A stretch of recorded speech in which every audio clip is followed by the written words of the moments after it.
Hey there, people. Welcome to the Martin Baker Fan Club. And today we're going to talk a little bit about my philosophy on prepping and what kind of foods would you keep available in a prepping type situation. Now, when you're looking just in my cabinet here, we're going to look and see. This isn't everything I have, but this is things I keep close and on hand. I have a pretty strong philosophy on the type of things to keep in a prepping situation. I don't want a lot of things that I have to prepare. I don't want a lot of things that are going to require water or electricity. Things that, in the event of a serious disaster, whether it's natural disaster like a storm, hurricane, tornado, flood, or electrical pulse attack, or war, or some other man-made disaster, what can I have in my pantry? What can I have that I could easily heat, eat cold, eat raw, that will keep for a good number of years or maybe months. So what we're looking at are things like canned vegetables. You can eat those cold. No, they don't have the same nutritional value as fresh and raw. Canned soups. You can chili, hash, canned hash. Broths can be added to things. I don't like these pull top cans very well. Hard to find stuff without them now. They are super convenient, but it's just that seal around the edge makes me a little nervous for long-term storage. But you can always check it to see if there's any problems with that. I have a lot of different brands. Beans, canned beans, tomato sauces, diced tomatoes, whole tomatoes. I like the smoked fillets of herring. Also like sardines. It's a good quick protein source. I know they're kind of nasty, but the canned meats, okay, which are like Spam. I do have some regular Spam up here too, but I keep some of the off-brand stuff. It's cheaper. If it's on sale, I buy the low salt versions. You can eat those raw. Things like this. They're supposed to be for like kids' meals and stuff. I can warm this up quick if I have to. They're single serving sizes. You can also eat them cold. Things to add in like onions and the bag of stuffing here.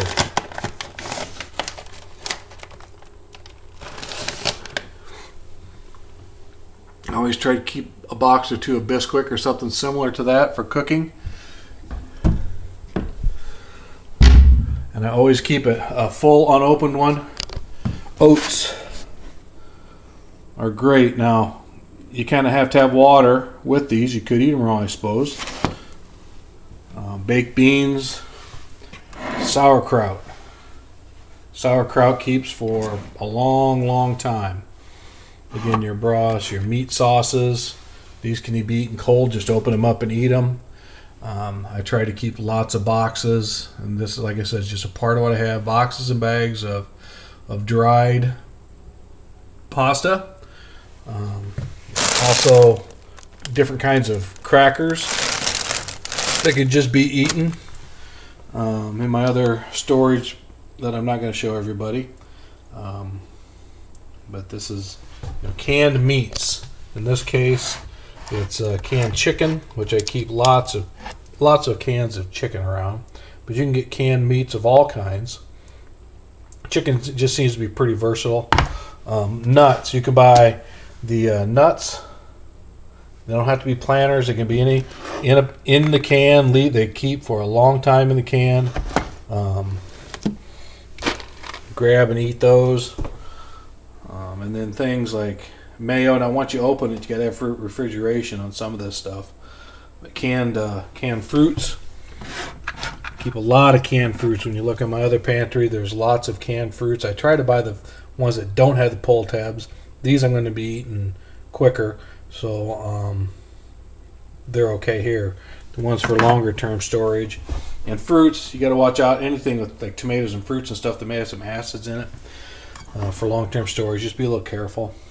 Fish, canned fish again, a good protein source. Little canned clams, canned shrimp. They can all be eaten quickly.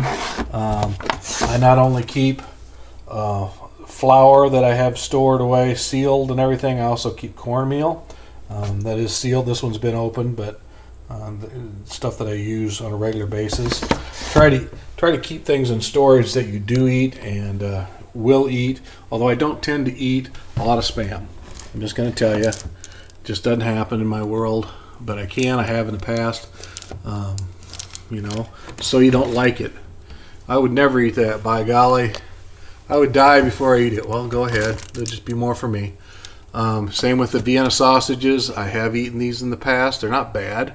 They're not great, but they're not bad. There's a lot of different ways and recipes, actually, believe it or not. Cuban rice is very good. It has Vienna sausage in it. You can eat them right out of the can, so that fits my bill. Also, what you don't see here is instant rice. Probably not a lot of nutritional value to instant rice, but what you get with that is it can reconstitute itself in water without being heated, so you don't need a fuel source. You just put it in water and let it sit, and eventually it will rehydrate. And then you can use your sauces and throw in some Vienna sausages in those with some seasoning, or some of your little shrimps that I showed you earlier, and you have a meal, or some beans, diced tomatoes, whatever, into that instant. It's good filler. The instant rice is a good filler. So my philosophy on prepping for long-term food, I don't think you need to go out and buy stuff that's going to last years and years in buckets on a shelf. I think you have to be very careful, although I know they're great sources, but in a real emergency, you may not have water available to you. So if you don't have water available to you, what are you going to eat? And you're going to save that water, what you do have, for actual drinking. You're going to want food on hand that doesn't have to be heated, because your gas lines may not be operating. If you have electricity that goes down, you probably can't get your gas stoves and stuff going.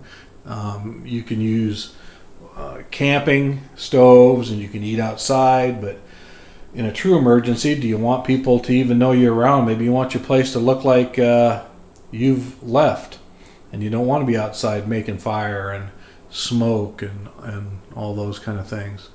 So that's why I keep a lot of canned things in my supply, which you saw is just a little bit, but I try to keep a couple months supply available down in my pantry downstairs, just for those kind of emergencies. Stuff that you can eat quick, stuff that you can just open up, stuff that you're used to eating, and stuff that doesn't require water or heating if you really had to eat them in that way. And then I try to keep this little pantry, usually a little more full than this. I got to move some stuff up. I move stuff up into this, and I use it, and then I replace downstairs in the big storage, and just keep that going and rotate that food through.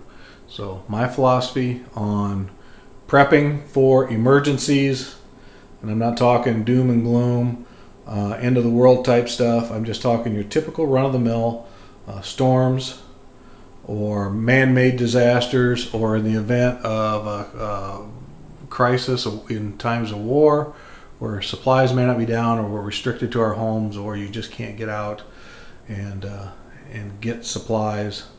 What are you going to have on hand? I also keep a constant supply of bottled water that we rotate that through as well, and a few stacks of it actually. Probably keep more on hand than I should, but that's my philosophies. Thanks.